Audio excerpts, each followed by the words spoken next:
역대 최저치의 분양 물량이 지금 기록되고 있다라고, 공급 부족 현상들이 계속적으로 가속화되고 있다라고, 급격한 인플레이션이 증가되면서 금리 인상 조치가 시행이 되었기 때문에 지금 인허가, 착공 물량, 입주 물량, 분양 물량까지 역대 최저치로 감소, 심리적인 요인이 작용되고 있다. 네, 안녕하세요. 반갑습니다. 이경민의 부동산 하이킥의 이경민입니다. 자, 서울주택 공급 부족 현상이 해결되지 못하고 더욱더 가속화되고 있는 상황입니다. 자, 서울의 인허가 물량뿐만 아니라 착공 물량, 입주 물량이 역대 최저치로 감소세에 접어들고 있는 상황이고, 올해 서울 아파트 분양해야 될 이 분양 물량의 85%가 분양하지 못한 사태까지 발생이 되었습니다. 이렇게 서울 아파트, 서울 주택 공급이 부족한 현상을 띠고 있는 상황에서 부동산 하락세가 계속 이어질 수 있을지 뒤에 판소를 통해서 좀 더 자세히 풀어드리도록 하겠습니다. 자, 10월 5일 부동산알 114에 따르면 올해 서울에서 분양된 아파트는 총 7,363가구로 집계가 되었다고 합니다. 당초 약 45,600가구 정도가 분양시장에 나올 예정이었지만 실제 공급은 약 15.2% 밖에 안 됐다고 합니다. 예정량의 약 85% 정도는 구체적인 일정도 잡지 못하고 있다라고 합니다. 자, 일반 분양분 기준으로도 공급은 바싹 말라 있다라고 합니다. 올해 서울에서 나온 물량은 2,106가구로 연말까지 계획된 물량이 약 6,642가구에 이르지만 실제 분양될지는 아직 미지수라고 합니다. 지금 추세면 역대 최저 수준이던 지난해 일반 분양분 2,931가구 정도와 비슷할 것이라는 우려가 나오고 있다라고 합니다. 자, 역대 서울 아파트 분양 물량 추이를 한번 보도록 하겠습니다. 자, 2010년 정도가 가장 적은 분양 물량 집계가 나왔었죠. 약 6,184가구로 집계가 되었는데, 올해 2022년 약 2,106가구 정도밖에 지금 분양을 하지 않았다라는 걸 보실 수가 있습니다. 자, 가장 분양 물량이 많았던 시기는 2013년 그리고 2017년 정도가 됩니다. 약 18,000가구 정도가 분양을 했던 반면에 지금 현재 기준에서 2,106가구 정도밖에 되지 않았기 때문에 역대 최저치의 분양 물량이 지금 기록되고 있다라고 보시면 좋을 것 같습니다. 자, 일단 분양 연기는 민간 택지 분양가 상한제와 재건축 초과이익 환수제가 주 원인으로 뽑히고 있다라고 합니다. 서울은 빈 땅이 거의 없어 분양 물량 대부분을 재건축 재개발 사업으로 소화해야 되는데, 상한제에 걸려 분양가를 못 높이고 환수제 때문에 수익성 악화를 우려한 조합이 사업을 뒤로 계속적으로 미루고 있는 상황이라고 합니다. 한 대형 건설사 관계자는 분양가를 최대한 높게 받을 수 있을 때까지 버티자는 이 조합이 많다라면서 일부는 현 정부가 상한제를 폐지할 것이라는 기대도 있기 때문에 계속적으로 분양을 미루고 있는 추세라고 합니다. 자, 이렇게 분양 연기된 서울 주요 아파트를 주로 본다면 대표적인 아파트로서 둔촌주공 아파트가 있을 수 있죠. 또 여기에 이문 1구역, 이문 3구역, 휘경 3구역, 아현 2구역, 신반포 15차, 장이 4구역, 역촌 1구역, 중화 1구역 등이 있습니다. 당초 분양 시기는 올해로 지금 예정되어 있었는데 현재 계획은 내년으로 다 미룬 상황입니다. 이렇게 서울 아파트 분양해야 될 물량이 계속적으로 뒤로 미루다 보면 나와야 할 입주 물량이 나오지 못하는 상황까지 도래되고 있기 때문에 공급 부족 현상들이 계속적으로 가속화되고 있다고 보시면 좋을 것 같습니다. 자, 이렇게 큰 영향들이 부동산 시장에 미치는 영향은 어떻게 미칠 수 있을지 뒤에 판소를 통해서 하나하나 설명을 도와드리도록 하겠습니다. 자, 지금 부동산 시장의 가격 하락세가 계속적으로 이어지고 있습니다. 자, 지금처럼 공급 부족 현상이 계속적으로 나오고 있는 상황에서 이 가격 하락세, 대세 하락장에 진입할 수 있을지를 하나하나 우리가 살펴봐야 될 텐데, 자, 그렇기 위해서는 이 부동산 시장의 하락세로 이어질 수 있는 여러 가지 요인들을 알아봐야만 할 겁니다. 크게 보자면 두 가지 형태로 나눠질 수가 있습니다. 첫 번째는 이 대외적 환경 요인으로 인한 부동산 시장에 미치는 영향이 크게 있을 수 있고요. 또 두 번째는 대내적 환경으로 인한 요인으로 부동산 가격 하락세가 이어질 수도 있을 겁니다. 자, 그러면 대외적 환경으로 봤을 때 크게 보자면 두 가지 형태로 나눠볼 수가 있습니다. 자, 첫 번째는 뭐 당연히 경제적인 시스템으로 인한 금융위기가 발생이 되었을 때 대외적인 환경에 대한 요인으로 인해 부동산 시장이 꺾일 수 있는 거죠. 자, 그러면 금융위기로 인한 지금 부동산 시장 가격 하락세가 나오고 있는지를 판단을 해봐야 될 텐데 지금 금융위기가 있나요? 이 금융위기라는 건 결국에 은행에 대한 파산위기설이 있어야 되는데 그런 지금 위기는 없는 추세이죠. 앞으로 어떻게 될지는 모르겠지만 지금 현재 상황으로 봤을 때는 지금 은행권은 수익을 엄청나게 크게 창출하고 있습니다. 약 시중은행에 5대 시중은행에 5년간 벌어들인 이자 수익만 하더라도 약 45조 원이 됩니다.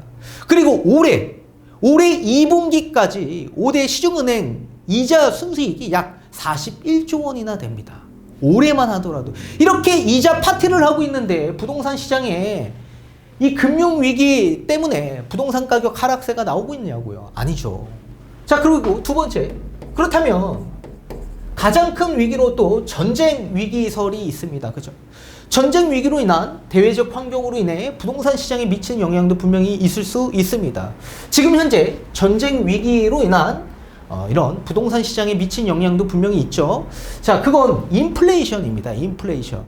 자, 코로나 사태 이후로 엄청나게 풀려있는 이런 유동성 증가로 인한 수요 인플레가 발생이 되었고 또 이뿐만 아니라 뭐 전쟁 사태로 인한 원자재 가격 상승으로 인한 비용 인플레가 엄청나게 지속적으로 진행되고 있는 상황입니다. 그리고 또 여러 가지 봉쇄 정책, 코로나 이후의 봉쇄 정책으로 인한 비용 인플레가 추가적으로 계속적으로 이어지고 있죠. 자, 따라서 이렇게 인플레이션으로 인한 사태로 인해서 이걸 억제하기 위한 조치로 금리 인상 조치를 시행해서 대외적인 환경으로 인한 부동산 시장 가격 하락세가 나오고 있는 상황입니다. 자, 따라서 경제적인 금융 위기가 아닌 전쟁, 이 전쟁에 대한 비용 인플레가 본격화되면서 수요 인플레와 함께 급격한 인플레이션이 증가되면서 금리 인상 조치가 시행이 되었기 때문에 부동산 시장에 미친 영향이 지금 파급력이 있는 거다라고 보셔야 됩니다. 자, 그러면 대내적인 환경을 한번 보도록 하겠습니다. 이 대내적인 환경은 크게 보자면 두 가지로 나눠볼 수가 있습니다. 당연히 수급 현황이 있을 수 있겠죠. 또 이뿐만 아니라 내수 경기에 따라 대내적 환경 요인에 작용이 돼서 부동산 시장에 미친 영향이 또 있을 겁니다. 자, 그렇다면 우선 수급 현황을 하나하나 살펴보도록 하겠습니다.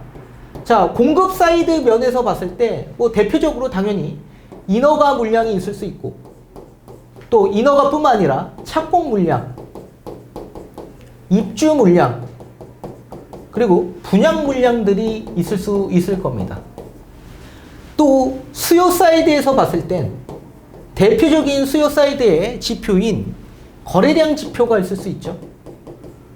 이 거래량뿐만 아니라 또 미분양 지표도 있을 수 있습니다. 또 내수 경기를 우리가 봤을 때 이 내수 경기가 악화되려면 인플레이션이 아니라 반대로 디플레이션으로 가야만 합니다. 디플레이가 오는 순간 내수 경기가 악화될 수 있기 때문에 그렇습니다. 디플레이션이라는 건 물가가 하락하고 있다는 얘기죠. 자, 물가가 하락하면 인플레이션보다 더 무서운 건 소비가 엄청나게 침체되기 때문에 그렇습니다. 이 소비 침체로 인해 이 기업들의 설비 투자 감소와 함께 또 기업들의 이윤들이 감소되면서 실업률이 급격하게 또 증가할 수가 있습니다. 그러니까 악순환이 계속적으로 도래될 수 있기 때문에 굉장히 위험성이 도래될 수 있죠. 따라서 내수 경기 악화가 나오려면 반드시 디플레이로 가야만 합니다. 자, 그러면 우리가 하나하나 따져보도록 하겠습니다. 지금 현재 공급 사이드 면에서 봤을 때 공급 부족 현상이 계속적으로 나오고 있다. 지금 인허가, 착공 물량, 입주 물량, 분양 물량까지 역대 최저치로 감소하고 있기 때문에 그렇습니다. 그리고 수요 사이드에서 봤을 때도 마찬가지, 수요는 계속적으로 감소하고 있다. 자, 거래량이 역대 최저치의 거래량이 나오고 있습니다.